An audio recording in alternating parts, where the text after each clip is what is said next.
وَهُوَ مَعَكُمْ، اور وہ تمہارے ساتھ ہوتا ہے، اَيْنَمَا كُنْتُمْ، جہاں کہیں تم ہوتے ہو۔ اس کے بعد فرمایا واللہ، اور اللہ، یہ واو استناف کا ہوگا اس لیے کہ اب نیا جملہ شروع ہو رہا ہے، اور اللہ، واللہ بما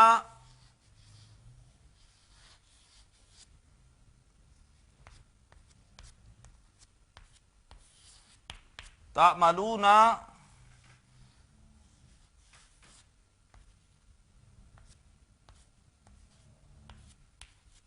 بصیر۔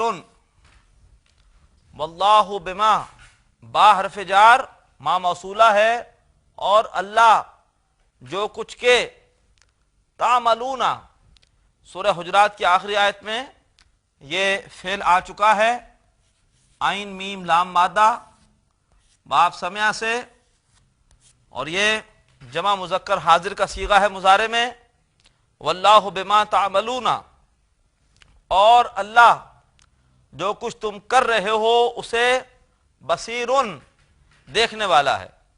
سورہ حجرات میں الفاظ تھے واللہ بصیر بما تعملون، یہاں پر بصیر بعد میں آ گیا، تعملون پہلے آ گیا، ورنہ الفاظ بالکل وہی ہیں جو سورہ حجرات کی آخری آیت میں تھے۔ واللہ، اور اللہ، بما تعملون، جو کچھ تم کر رہے ہو اسے دیکھنے والا ہے۔ بصیر فعیل کے وزن پر یہ ایک صفت ہے اور مبالغہ ہے، یعنی اللہ خوب دیکھنے والا ہے، اور اللہ جو کچھ تم کر رہے ہو اسے خوب دیکھنے والا ہے۔ اب آئیے آیت نمبر 5 کی طرف۔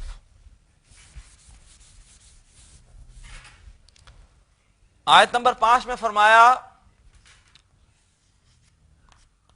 لہو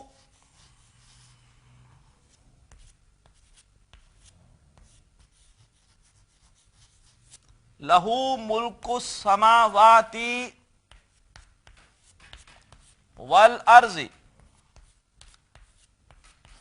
یہ وہ حصہ ہے آیت کا جو کہ اس سے پہلے آیت نمبر 2 میں بھی آ چکا ہے۔ لہو، اس کے لیے ہے آسمانوں اور زمین کی بادشاہت۔ یہ ملک السماوات والارض مرکب اضافی ہے، ملک مضاف ہے، سماوات اور ارض یہ دونوں مضاف الیہ ہے، واو یہاں پر عطف کا ہے، اور اسی کے لیے ہے آسمانوں اور زمین کی بادشاہت۔ اہم بات ہے، چونکہ انسانوں کی اکثریت اللہ تعالیٰ کو بادشاہ اور حاکم تسلیم کرنے کو تیار نہیں ہے، اللہ تعالیٰ کی مرضی، اللہ کا قانون، اللہ کی شریعت نافذ کرنے کو تیار نہیں ہے۔ وہ چاہتی ہے کہ جو ہمارے جی میں آئے ہم وہ کریں۔ وہ اپنے مفادات کے تحت قوانین بناتے ہیں، اپنے مفادات کے تحت نظام وضع کرتے ہیں، لہٰذا اللہ نے فرمایا کہ اللہ تعالیٰ 2 مرتبہ فرما دیا کہ اللہ تعالیٰ بادشاہ بھی ہے۔ لہو ملک السماوات والارض، اسی کے لیے ہے آسمانوں اور زمین کی بادشاہی۔ اللہ تعالیٰ ہمیں اللہ کی صفت پر یقین عطا فرمائے، اور اس کے مطابق اللہ تعالیٰ ہمیں زندگی کے ہر گوشے میں اپنے احکامات کے نفاذ کی توفیق عطا فرمائے۔ لہو ملک السماوات والارض وَإِلَى اللَّهِ وَإِلَى اللَّهِ، واو استناف کا ہے، اگلا جملہ شروع ہو رہا ہے، الی اللہ مرکب جاری ہے، الہ حرف جار، اللہ مجرور، اور اللہ کی طرف، وَإِلَى اللَّهِ، اور اللہ کی طرف،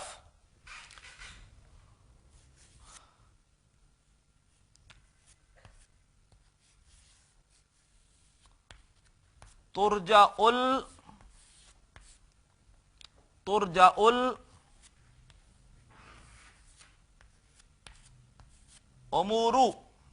امور ترجع علامت مضارع پر پیش ہے، لیکن اس پورے کے پورے صیغے میں زیر نہیں ہے، اور جب بھی یہ ہو آپ سمجھ لیجئے کہ یہ مضارع مجہول ہے، ورنہ باب افعال بھی ہو سکتا تھا، اگر تشدید ہوتی تو باب تفعیل ہوتا، اگر الف ہوتی تو باب مفعلہ ہوتا۔ باب افعال تفعیل اور مفعلہ میں علامت مضارع پر پیش آتی ہے یا پھر مضارع مجہول میں آتی ہے۔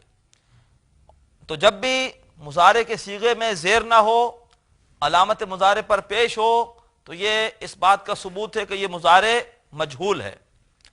مادہ ہے را، جیم اور عین، ویسے آتا ہے یہ باب ضربہ سے۔ رجع یرجع کا مطلب ہوتا ہے لوٹنا یا لوٹانا، اور ترجعو باب افعال میں بھی اس کے معنی ہوتے ہیں لوٹانا۔ باب افعال سے بھی مضارع مجہول یہی بنے گا ترجعو۔ تو ترجعو اللہ تبارک و تعالی کی طرف، اللہ اللہ کی طرف، ترجعو لوٹائے جائیں گے۔ یہ صیغہ ہے ترجعو واحد مؤنث غائب کا۔ کیوں؟ اس لیے کہ آگے نائب الفاعل آ رہا ہے جمع مکسر۔ جمع مکسر کے لیے فعل واحد مؤنث غائب کا ہوتا ہے۔ یہ چوتھا صیغہ ہے مضارع مجہول میں۔ اور اللہ کی طرف لوٹائے جائیں گے تمام امور۔ امور یہ اصل میں امرن کی جمع ہے۔ امرن حکم کو بھی کہتے ہیں، معاملے کو بھی کہتے ہیں۔ ھذا الامر، یہ معاملہ، تو یہاں پر اس کا مطلب ہوگا معاملہ۔ اور اللہ کی طرف لوٹائے جائیں گے تمام معاملات۔ امرن کی جمع مکسر امور، اور اللہ کی طرف لوٹائے جائیں گے تمام معاملات۔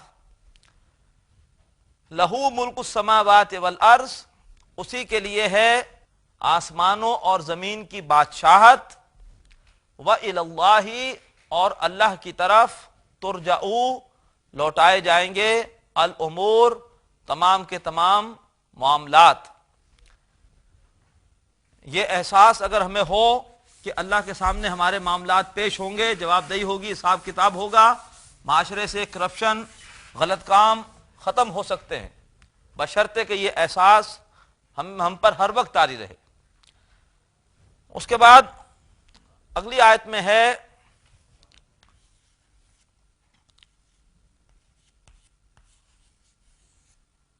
یولج اللیل، یولج اللیل فی النہار۔ یولجو، اس سے پہلے آیا تھا یلجو، اب آیا ہے یولجو، علامت مضارع پر پیش ہے، اور یہ اس بات کا ثبوت ہے کہ یہ باب افعال سے ہے۔ اگر یہاں تشدید ہوتی تو باب تفعیل ہوتا، اگر درمیان میں کوئی الف ہوتا تو باب مفعلہ ہوتا۔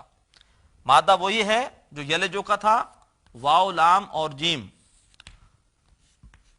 باب افعال مضارع کا پہلا صیغہ اولجا یولجو۔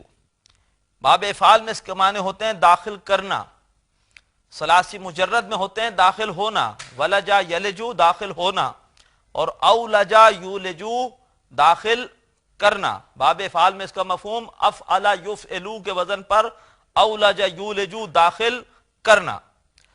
تو یولجو وہ داخل کرتا ہے، یہ پہلا ہی صیغہ ہے مضارع کا، واحد مذکر غائب کا، بالکل پہلا صیغہ مضارع میں۔ وہ داخل کرتا ہے رات کو۔ یہ لیل کے بارے میں نوٹ کیجئے کہ اس پر ال لگاتے ہوئے الگ سے لام نہیں لکھتے۔ مثال کے طور پر جیسے ہے لطیف، اللہ کا ایک نام ہے لطیفن، جب اس پر ال لگائیں گے تو یہ ہو جائے گا، دو لام لکھے جائیں گے، اللطیفو، پڑھا ایک ہی لام جائے گا، ادغام ہو جائے گا، لیکن لکھا جائے گا اللطیفو۔ اس کے برعکس عربی میں لیل کا معاملہ مختلف ہے، بغیر لام کے ہوگا یہ لیلن، رات، لیکن اب اس پہ ال لگائیں گے تو دو لام نہیں لکھتے، صرف ایک ہی لام لکھتے ہیں اللیل۔ آپ کی کتاب میں بھی غلطی ہے، اس میں بھی دو لام لکھے ہوئے ہیں، لام ایک ہی لکھا جاتا ہے. اس کی تصحیح کر لیجئے، اللیل.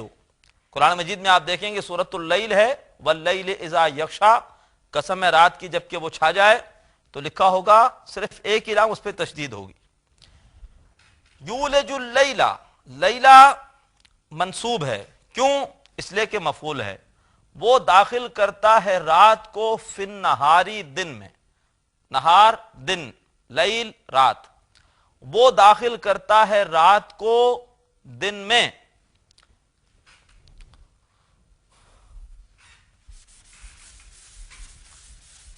اس کے بعد فرمایا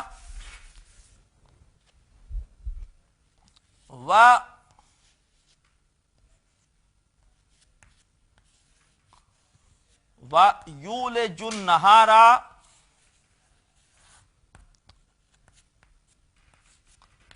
وَيُولِجُ النَّهَارَ فِي اللَّيْلِ.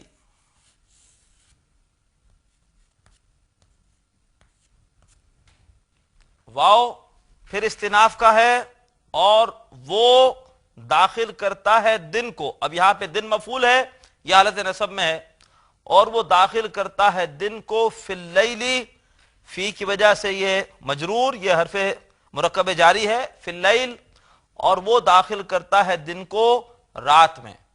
مراد یہ ہے کہ پہلے ہم پر رات ہوتی ہے طاری، اس کے بعد دن آ جاتا ہے، پھر دن ہوتا ہے اس پہ رات آ جاتی ہے. یا سردیوں میں رات بڑی ہو جاتی ہے اور وہ دن کے کچھ حصے پر چھا جاتی ہے، اور گرمیوں میں دن بڑا ہو جاتا ہے اور وہ رات کے کچھ حصے میں پر غالب آ جاتا ہے. تو بہرحال یہ رات اور دن کا نظام اللہ تبارک و تعالی ہی کے حکم سے چل رہا ہے. وہ داخل کرتا ہے رات کو دن میں، اور وہ داخل کرتا ہے دن کو رات میں. وَهُوَ عَلِيمٌ،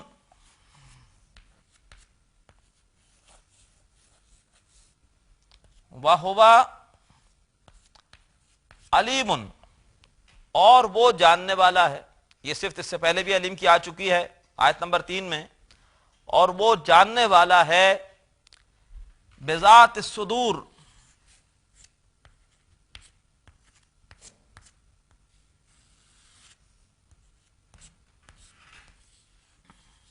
بذات الصدوری، اور وہ جاننے والا ہے سینے والی کو، یعنی جو کچھ کے سینوں میں ہوتا ہے. با حرف جار ہے ذات.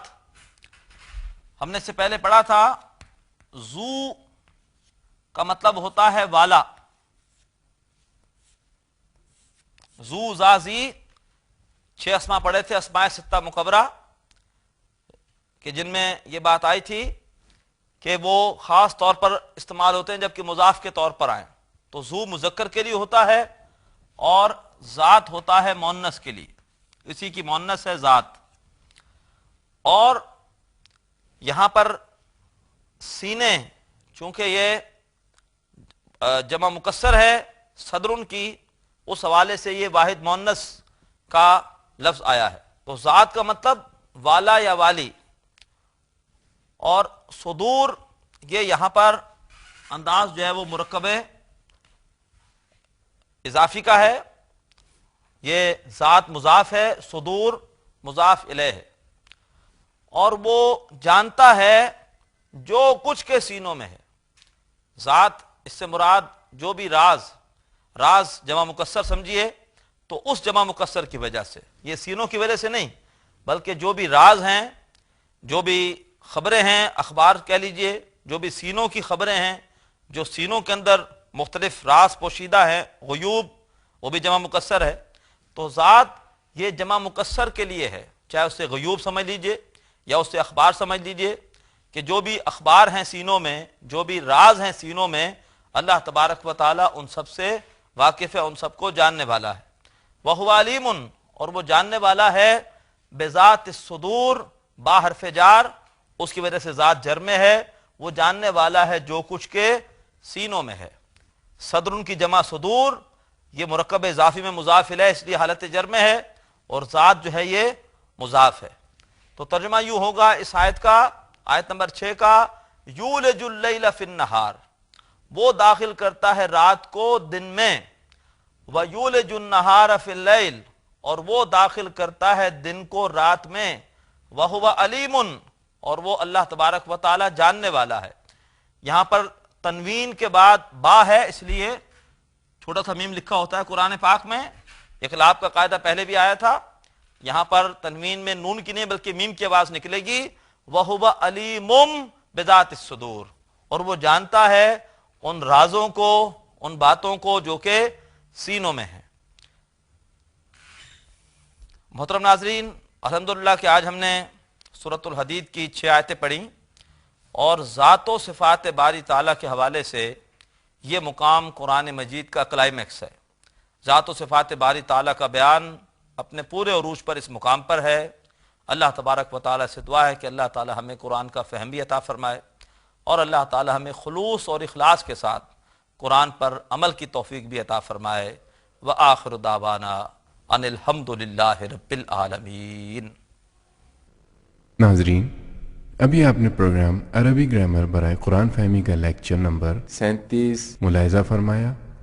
اب آپ کے سامنے اس لیکچر سے متعلق سوالات پیش کیے جا رہے ہیں۔ ان سوالات کے صحیح جواب دینے والے ناظرین کو کیو ٹی وی کی جانب سے کورس کے اختتام پر سرٹیفکیٹس دیے جائیں گے۔ سوالات یہ ہیں۔ پہلا سوال ہے، مع ڈیش ہے، اے ظرف، بی حرف جار، سی حرف عطف۔ دوسرا سوال، اجوف واوی میں باب نصرہ سے ماضی کے ڈیش صیغے سے فا کلمے پر پیش آ جاتی ہے، اے 5ویں، بی 4، سی 6۔ تیسرا سوال، مضارع مجہول میں ڈیش نہیں آتی، اے زبر، بی پیش، سی زیر۔ چوتھا سوال، یولجو باب ڈیش سے ہے، اے تفعیل، بی افعال، سی تفاعل۔ محترم ناظرین، سوالات دوبارہ سماعت فرمائیے۔ پہلا سوال ہے، مع ڈیش ہے، اے ظرف، بی حرف جار، سی حرف عطف۔ دوسرا سوال، اجوف واوی میں باب نصرہ سے ماضی کے ڈیش صیغے سے فا کلمے پر پیش آ جاتی ہے، اے 5ویں، بی 4، سی 6۔ تیسرا سوال، مضارع مجہول میں ڈیش نہیں آتی، اے زبر، بی پیش، سی زیر۔ چوتھا سوال، یولجو باب ڈیش سے ہے، اے تفعیل، بی افعال، سی تفاعل۔